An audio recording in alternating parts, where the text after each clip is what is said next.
kebijakan pemerintah pusat mengurangi dana transfer ke daerah itu bukan hanya Kabupaten Pangandaran, seluruh ya, baik tingkat provinsi ataupun kabupaten kota di seluruh Indonesia. Dan kebetulan Kabupaten Pangandaran pada tahun 2026 karena Permenkeu-nya dan keputusan Menteri Keuangannya sudah terbit, berkurang 144 miliar.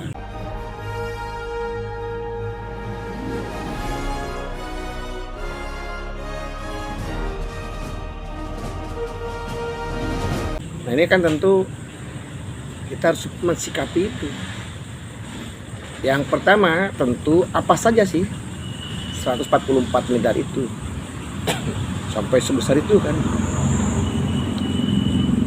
Ada beberapa komponen yang tidak terlalu mengganggu dengan berkurangnya itu. Tetapi yang paling signifikan adalah dari dana bagi hasil, baik pajak non pajak dari pusat dan DAU. Itu yang memang sedikit mempengaruhi ya. Di saat kebijakan umum anggaran dan plafon prioritas sementara tahun 2026 atau KUA-PPS tahun 2026 sudah disepakati bersama antara pemerintah daerah dan DPRD, terus terbitlah keputusan Menteri Keuangan bahwa dana transfer ke setiap daerah itu berkurang. Tentunya langkah-langkah yang akan kita ambil adalah yang pertama, kita akan menyesuaikan apa saja sih yang berkurang. Karena di situ saya melihatnya dana bagi hasil berkurang sebesar 42,1 miliar. Itu signifikan banget gitu.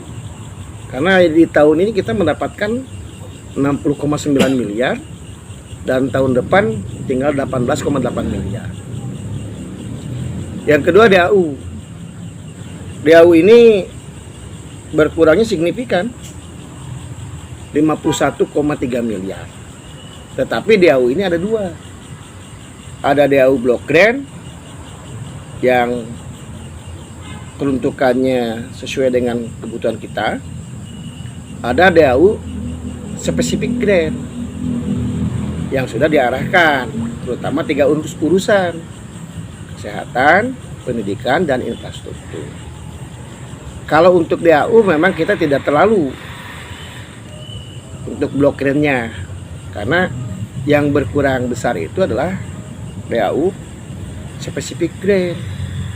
Nah, spesifik grant yang tahun 2025 sekarang kita ini lumayan besar. Nah, 2026 DAU kita tinggal 9,4 miliar. Kalau tahun ini 68,8 miliar ya. Ini besar sekali nih. Tapi untungnya yang blok grantnya kita masih sedikit bernapas lah. Karena ada penambahan sebesar 8 miliar 33 juta. Terus yang selanjutnya untuk DAK. DAK secara keseluruhan, baik DAK non fisik ataupun DAK fisik, kita berkurangnya lumayan. Kalau di tahun 2025 ini DAK kita 198,6 miliar. Di tahun 2026 kita tinggal 162,3 miliar. Ini berkurangnya 36,37 miliar. Tetapi itu pun yang di dalamnya itu yang berkurangnya tidak terlalu berpengaruh. Cuman DAK fisik ya. Kalau tahun ini kita masih ada 33 miliar. Di tahun depan 0. Nah, dana desa ini akan berdampak nanti nih ke desa-desa nih. Dana desa tahun depan ini kita lumayan nih berkurang. Kalau tahun ini 98,6 miliar, di tahun depan ini 84,5 miliar. Berarti berkurang 14,2 miliar. Ini akan berdampak nih nanti ke desa-desa. Mungkin yang desa tahun ini menerima 1,5 miliar, tahun depan mungkin tinggal 1,1 miliar gitu kan. Yang tahun ini menerima 1 miliar, mungkin tahun depan tinggal 800 juta gitu. Nah, apa yang harus kita ambil langkah-langkah? Tentunya karena sudah disepakati KUHP tahun 2026, maka kita akan menyesuaikan. Yang pertama tentu program dan kegiatan, urusan-urusan baik pendidikan, kesehatan, infrastruktur dan lain sebagainya kita disesuaikan. Berarti harus dihitung ulang. Tetapi yang paling penting adalah belanja wajib. Kayak belanja pegawai itu wajib tuh. Jangan sampai nanti ada yang tidak kebayar lagi, baik gaji pokok, tunjangan yang melekat ataupun TPP. Dan alhamdulillah kan sekarang sudah lancar. Termasuk juga pembayaran BPJS. Kita pernah mengalami kemarin putus UHC kan. Nah, sekarang sudah lagi kita mendapatkan UHC. Selagi juga ada pelayanan terutama ke masyarakat tetap harus diprioritaskan, dan kita tetap harus mendukung Astacita Presiden Prabowo. Yang 8 program ini apa saja nih? Karena harus sejalan nanti. Termasuk 4 program yang dicanangkan oleh Gubernur Deddy Mulyadi.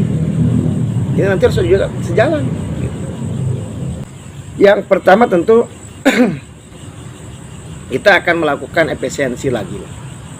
Mungkin kegiatan-kegiatan yang tahun depan dianggap tidak terlalu prioritas itu akan kita pangkas, dan kita akan dorong bagaimana PAD kita akan naik.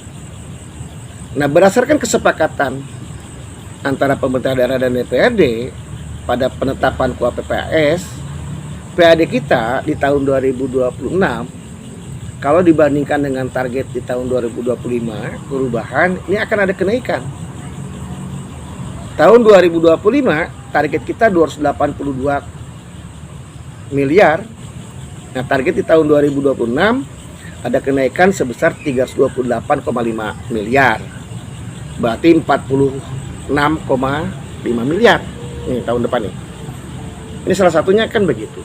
Jadi nanti berkurangnya dana bagi hasil, berkurangnya DAU, paling tidak akan ketutupi dengan kenaikannya PAD. Tetapi pada prinsipnya menyesuaikan kegiatan-kegiatan di tahun yang sudah kita sepakati di tahun 2026 ini sudah kegambar. Mungkin banyak ya masyarakat yang belum tahu bahwa sebagai kado ulang tahun Kabupaten Pangalengan yang ke-13 yang puncaknya nanti pada tanggal 25 Oktober kan, itu kita hari jadi Kabupaten Pangandaran yang ke-13. Sesuai dengan salah satu program yang dicanangkan oleh Bupati Pangandaran Ibu Citra Fitriani, bahwa salah satunya pelayanan kesehatan melesat. Dan besok pada tanggal 23 Oktober tahun 2025 kita akan meresmikan dimulainya pelayanan di Rumah Sakit Pandega bagi para pasien yang akan melakukan cuci darah. Jadi bagi warga masyarakat Pangandaran yang harus melakukan nanti cuci darah tidak harus lagi ke Jawa yang selama ini banyak warga kita ke Margono, mungkin yang terdekat ke Banjar, dan itu BPJS berlaku. Ini luar biasa. Termasuk di tahun 2025 ini juga sudah dimulai pembangunan khusus nanti unit penyakit jantung. Sudah dibangun nih, lagi dibangun. Termasuk dokter spesialis jantung tersendiri gitu. Ini luar biasa nih. Jadi dengan pelayanan kesehatan melesat, itu yang harus selalu kita tingkatkan. Minimalnya itu kan. Mudah-mudahan nih akhir tahun ya 2025. Jadi nanti connecting antara objek-objek wisata nih. Jembatan Sodongkopo penghubung Nusa Wiru ke Batu Karas selesai. Itu juga alhamdulillah ya. Dan targetnya memang akhir Desember sudah bisa dilalui. Jadi nanti tinggal PR kita dari Bojong Salawe ke Nusa Wiru supaya nanti connecting di jalan pesir pantai itu sudah terhubung sampai ke Madasari. Jadi nanti kalau seandainya Sodongkopo selesai, maka dari Nusa Wiru mau ke Madasari sudah bisa lewat pantai kan begitu. Tahun depan di 2026 ada nanti beberapa ruas jalan dengan status jalan desa yang kita akan danai untuk percepatan pembangunan di desa. Maka sejalan nih, dana desa berkurang 14 miliar dan kita akan intervensi dan kita akan ambil alih dari status jalan desa menjadi jalan kabupaten. Dan insya Allah ya kurang lebih untuk pembangunan fisik di tahun depan kita anggarkan sekitar 70. Kalau berdasarkan kesepakatan di KPPS, jalan jembatan itu diperkirakan 74 miliaran gitu. Dan kebanyakan itu status jalan desa yang kita ambil alih ataupun dinaikkan statusnya menjadi jalan kabupaten. Dan insya Allah nih di tahun depan 2026 di saat jumlah dana transfer dari pusat ke kita berkurang 144 miliar, justru kita di tahun depan malah kita akan mengurangi utang kita sebesar 100 miliar. Ini luar biasa. Dan sudah kita hitung, kita akan membayar hutang nyicil 100 miliaran yang terdiri dari 64 miliar cicilan hutang masa lalu ya. Dan diperkirakan ada beberapa kegiatan yang tahun ini tidak terbayar, kurang lebih sekitar 36 miliaran. Maka tahun depan kita akan cadangkan untuk membayar utang 100 miliar. Padahal uang kita berkurang kan? Tapi kita sudah hitung dan itu akan cukup. Makanya saya sih senang-senang saja apabila ada warga Pangandaran mungkin mempertanyakan dan lain sebagainya ataupun mengkritik, ya hak ya, sebagai hak warga masyarakat, warga negara yang dilindungi oleh undang-undang. Monggo gitu. Tapi tetap pemerintahan di bawah Bupati Citra Fitriani dengan kami di DPRD tetap sejalan. Karena apa? Tema pembangunan kita adalah penyehatan fiskal. Kan yang paling utama itu. Penyehatan fiskal. Bukan pembangunan fisik gitu loh, penyehatan fiskal.